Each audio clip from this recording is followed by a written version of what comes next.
the inspiration to start Schedule Engine came from taking a step back from the industry and really studying what was happening at a macro level, and really dialing in and focusing on this gap between what consumers were expecting and what contractors, as one, intimately familiar with it, were equipped with to deliver on those expectations. Welcome to the Lion's Den, hosted by Lance Bachman. Hey everybody, welcome to the Lion's Den. On this week's episode, we have Austin Haller, who is the CEO and founder of Schedule Engine, but sold a company prior to that and grew up in the contracting world at his dad's company, which is a nice size HVAC. You guys do plumbing over there also, correct? We did, yeah. Plumbing, electrical, HVAC, plumbing, electrical. Why don't you tell everybody who you are, what your background is, and then we're going to jump into what you do and why Schedule Engine is so cool and digital marketing and everything else. How's that sound? Sounds great. Thank you, Lance, and thanks for having me. Absolutely. So yeah, you hit it. My background is in the trade. So I had the privilege of growing up in the trades, working for my father's business, HVAC, plumbing, electrical, a lot of both new construction and service and replacement. So really got the chance to kind of see the whole spectrum. But most importantly, I got a chance to learn what it was like out in the field, the warehouse, the service department. Like, what is the reality of the day-to-day in the contractor's world and the challenges that are faced, as well as like what tools have existed historically for contractors to overcome those challenges. And that's the background that has, kind of inspired the path that I've been on since then. Now, let's talk about that, right? Contractors, when you grew up, right? Let's be realistic. It was a negative connotation. You think plumber, you think a guy with his jeans down, butt crack out. You think HVAC person, getting drunk at the bar by 3, show up, right, in jeans and a t-shirt. And that's totally really not the case at a lot of these great professional organizations. Can you talk about that? And I think COVID has really changed people's perception of contractors and the trades because of the money people are making. They're seeing it. And all these college kids are coming out making 35, 50, 60. And an HVAC installer can make 100 its first year. A service tech can make 100 plus first year. Great sales guys can make 200 plus. Can you talk about the change that you're seeing in the dynamic? I know we're here talking about Schedule Engine, but you have 30 plus years being around this. Yeah, absolutely. No, I think it's a great question. I think, I think you've got next generation, like across the board. A lot of contracting companies have been turned over from generation to generation that are, evolving and progressing and investing in new ways of doing things. There's been lots of technology, across the board to improve and kind of innovate and attract, different and, other folks to kind of get into it. And you're right. The traditional pathway for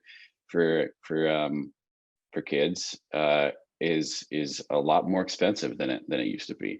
But I think you've got a home services industry that is massive, that is in desperate need across the board for consumers. It's a recession resistant sector of the industry, and I think the industry over the past like 5-10 years has really started to evolve, open their minds to doing things differently. And I think that's opened up, opportunities for folks. And there's a lot of money, a lot of investment dollars flowing into this space, which makes it really, really interesting for everyone, and an exciting place to be at an exciting time. Private equity firms are coming left and right, as you know, buying companies, buying organizations. Let's talk about technology meeting contractors, the home service-based business, right? So for years, it was pretty much all contractor and these businesses really need was really phone books, right? That for years it was just a phone book. Now it's totally different, right? You have SEO, PPC, social media, but now you're having all these other things. You have chat systems contractors are starting to put on it. You never thought an HVAC person would have chat on their website answering questions, right? Or let's talk about Schedule Engine, right? Pretty cool technology, right? You put videos, upload your problems, book the appointment. Can you talk about how technology and how contractors are starting to embrace it, saying, let's give our customers a frictionless environment here also, not just the iPhone? Can you talk about that? Absolutely. I mean, I think it starts with consumer expectations, right? So So customer expectations, consumer expectations have evolved significantly and continue to evolve at a faster and faster pace.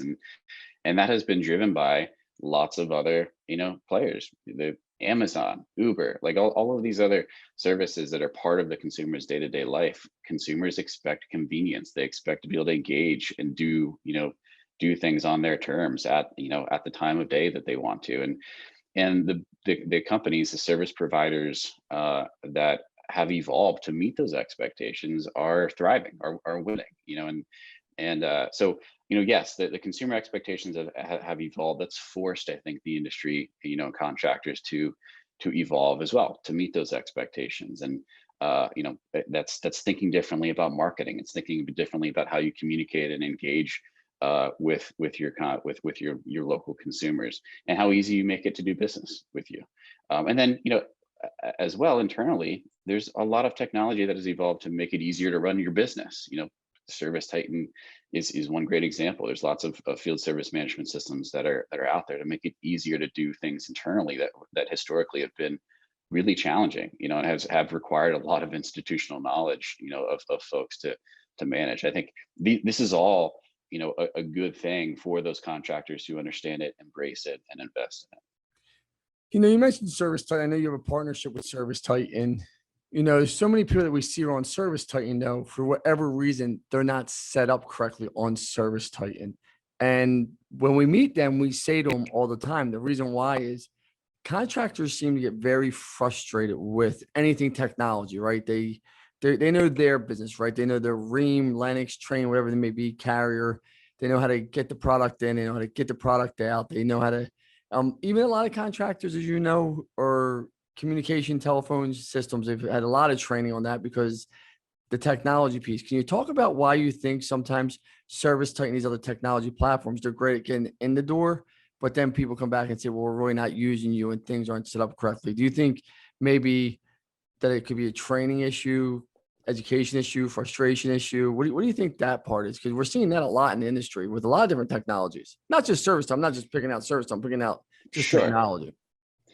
Absolutely. No, I think a couple of things. One, I think it requires some patience. I think that these systems have been set up to be very configurable. Lots of contractors operate differently, and these systems have had to be developed in a way that accommodate those various ways of working, which is a good thing. But that then requires work to get it actually set up properly, to get it configured properly. And so, first of all, patience to go through that process. Second of all, it's really important to have internal champions when you're embracing something as substantial as a field service management system, transition, whether it's Service Titan or anyone else. That's a lot of change, and there needs to be internal advocates and champions that own that, and put the time and effort into to really get things set up the way that you want to get it set up. A lot of the companies, the best companies, and Service Titan is one example, that have invested heavily in their team, their onboarding teams, their implementation teams. So they have the resources there that can support that process. But it's, I hate to say it, but it's a little bit of what you put in, you get out. When it comes to implementing these new systems that are changing the way that you operate as a business. If you like this content and you're trying to grow your business, follow me at Lance Bachman and Lance Bachman Digital on Facebook. LFG, time to grow. And I agree with you. I think I always say to people, you need people to own things inside of organization and really educate and push, because no matter who it is, even one SEO, service engine, service type, doesn't matter who it is. We can only go so we're not in your organization. Even though we're an extension of your organization, you still need champions, like you said, in your organization to drive it, move the message, know what's going on, understand it, or it's just going to be a frustrating process between whoever it may be, whatever technology it is. So let's talk about that. Let's jump into Service Engine. Where did you come up with this idea? What made you start it? And 100 plus employees. You hired 30 some people over the last 30, 40 days. You're growing. Talk about that. That's success, man. And you're right here in Pennsylvania. You're 60 miles down the road from me. Yeah. It's been an exciting story, and it's been an exciting journey. And I think, like I said, I've had the privilege of growing up and kind of understanding that was the starting point. But, the inspiration to start Schedule Engine came from, taking a step back from the industry and really studying what was happening at a macro level, and really dialing in and focusing on this gap between what consumers were expecting and what contractors, as one, intimately familiar with it, were equipped with to deliver on those expectations. There was a gap, and so the purpose of starting Schedule Engine was to help close that gap, and to do it in a way that was empowering for the contractor. So we, out of the gate, one of our guiding principles, well, let's build a system that's designed for the consumer, but it's built for the contractor. And let's we know that scheduling, is really at the crux of this issue. Like, to be easy to do business with, you have to do it on the consumer's terms, which means around the clock, which means maybe not even speaking to anyone, right? Like that's what consumers we expect today. To set a system up to really automate that scheduling process is challenging. Scheduling is hard. Like it's parts art, part science, and so that took us some time to design and to develop.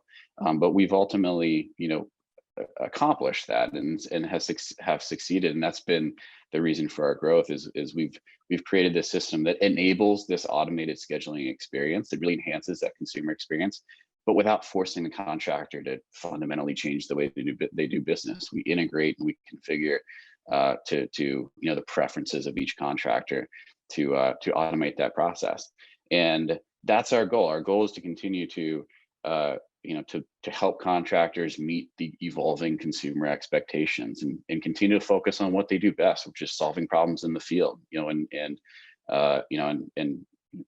helping ensure that homeowners are maintaining healthy and happy homes for their families. You're young. I think, how old are you now? I'm 33. You're 33 years old. You have 100 plus employees. You've had success. I mean, your parents have to be so proud of you, saying like, okay, he did it. Like, and you're just starting, right? I mean, I know how these SaaS programs work. I mean, I see the reviews. People love your product. It's a great product. I got to play with it. I mean, there's no words but onwards and upwards for your organization. They have to be saying in Lancaster right now, this is one of the best people to come out of our high school. No?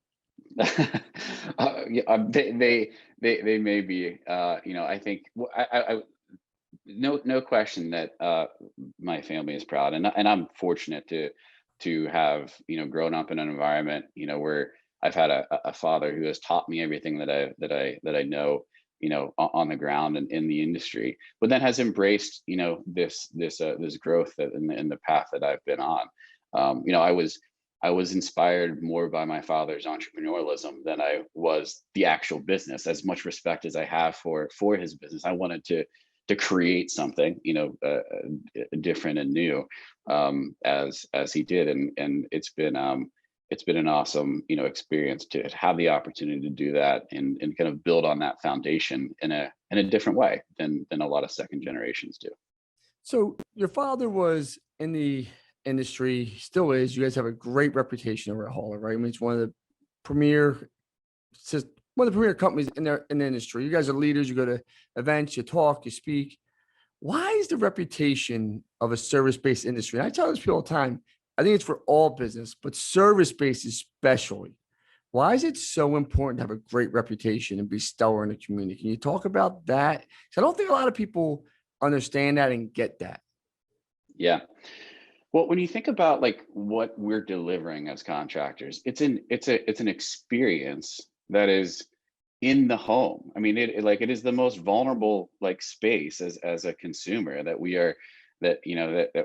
have. And when we're inviting somebody into our home, the reputation of that person, of that company, is really important. Like possibly more important than anything else that we do. We don't care much about the reputation of the Uber driver. We're just getting in his car to drive from A to B. When we're inviting somebody into our home to fix something, to see kind of our world, popping the hood, that's an intimate relationship, and we care about the reputation of who it is that we're inviting into our space, and that's why I think the contractors that have invested heavily in that reputation, and it starts with being easy to do business with, having a strong kind of brand and digital representation, but then it's about the in-home service experience, how the technicians communicate, how the experience the whole way through that customer journey that matters. And those that invest in it and deliver it, then afford themselves the ability to charge higher prices for it. And and it's that whole formula of first of all, great people, great process, and then charging the right prices that fuel the ongoing growth that has, I think, powered. It's been really the secret sauce for all successful contractors across the country. Let's talk about that. I've heard one of your interviews before. Tell us about what a bookable job is and a book job is, the difference, right? Because that seems to be like a little hot spot for you, a little heated button. Can you talk about that? Sure. This is, really zeroing in on the customer acquisition, the booking experience. So, there's a lot of contractors invest money into marketing, and everyone does it in one way or another, whether it's just wrapping your truck or partnering with great digital agencies like One SEO, where you're investing dollars into drive demand. And historically, a lot of that demand just comes through in the form of leads. And maybe it's a contact us form on your website, or maybe it's a lead that flows through from Home Advisor. Those are leads. Those are opportunities to do work. They're not actual book job. It's not a book job for you. You haven't closed that until it's in your system. And until that happens, that customer is still shopping. They're still looking for whoever it is that's going to solve their problem. And so, what we focus on at Schedule Engine is really taking that opportunity and converting it into a book job. And that's why the integration with the field service management is so important. Like, that's how we actually automate that booking process. So we're removing that customer from the shopping journey, and we're ensuring that customer is doing business with you. And that conversion process is ultimately what customers expect when they go to book an appointment. That's what they're there to do. They're not there to submit and wait for you to call them back. They're there to get it done and move on to the next thing that's on their list. And so that's the difference between a booked appointment and a bookable lead that may be flowing through. So you have competition out there, but it seems like you're leading the way with technology. I was on your site again this morning, doing research, and I saw the video upload now, right? So it has full video uploaded. What the problem is, you could actually talk and say, hey, listen, this is my water pump heater. I'm not sure what it is, the name, brand. Because right, a guy like me that's an idiot when it comes to anything to do with fixing anything. I know how to pull my iPhone out, shoot a video and say, hey, this is where the leak is right here, and I need someone out here to fix it. Can you help me? Flap, go, book. And so can you talk where that came from, the video side? Because most people aren't embracing video like you. Yeah, so you kind of nailed it. It's a lot of homeowners, they don't understand what's happening in their home, and it's kind of embarrassing to be on a phone call, even with a CSR who's asking you questions that you don't know the answers to, right? Like, that's I don't know. All I know is that it's broken and I need it fixed. And here's what I can see. Here's what I can feel, right? Like, that's what most homeowners are equipped with to explain. And so, the online booking process has that built into it to invite people who don't really know how to explain it, but can show it. And as the dispatcher or as the CSR, that data, that video, that picture of what it is that's happening is oftentimes much more accurate and useful than the layman's explanation of that homeowner. And so it's part inviting the homeowner to explain things how it is that they're comfortable. It's part trying to capture better information for the dispatcher, because ultimately we know that the name of the game is getting your best technicians out to the right opportunities. Like, that's how you drive the best revenue, and the highest revenue. That job of dispatching is important, and to do that, it starts with having solid information about what the problem is that the homeowner has. I love that feature. That's a feature I would use all day long. I'd be like, hey, listen, Austin, man, I got a problem here. So let's talk about this. How has social media and SEO and PPC changed the game for contractors, right? How's digital marketing? Do you think, because the majority of them still haven't embraced it, a lot of them don't understand it. The great ones do. Can you talk about, do you see a big swing still happening? Do you see a bigger migration that's going to happen? What do you see? Oh, there's no question that, the consumers are increasingly both across all demographics, spending more and more of their time online. And social media is increasingly the best way, has been for some time, and it's just continuing to trend in this direction. The best way to communicate with your audience, with your customers. And and consumers expect, to be able to communicate with you. They want to have that reciprocal relationship, and that's what social media facilitates. And again, it's an area where you have to invest in it. You have to partner with somebody who understands it, and you have to invest in it. And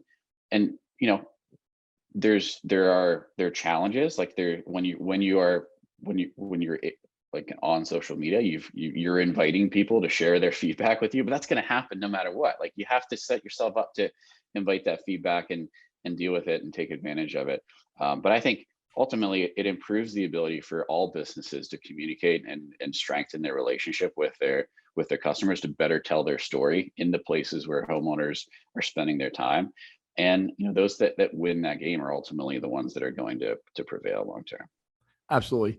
What's your next 10 years plan for scheduling, right? I mean, you can't keep hiring 30 people every 40. I mean, is that the plan for next 10 years? I mean, talk to us. What's the plan? It may be. That may be the only way to keep up with the demand. But strategically, our mission is to continue to to close that gap and to elevate the customer experience for contractors. And that means understanding how consumers are evolving and making sure that the services and the technology that we develop and continue to invest in are meeting those needs. We want to take we have built and will continue to build really a multi-channel booking solution for contractors. So whether consumers want to book online, whether they want to chat, whether they want to call at 2 a.m. in the morning, whatever it might be, like, we will have a service that meets those expectations for the consumer on behalf of the contractor. And that's where we're focused. And it does require continued investment in our technology. It requires continued investment in our live services, in the training of those individuals, the hiring of those individuals. But that's where we believe we've got a really strong competitive advantage, and where we plan to continue to invest. What do you see as the biggest opportunity for contractors in the next 5 to 10 years? What would you say if there was a golden nugget that you could give them? They're watching this, you're well respected. What is it?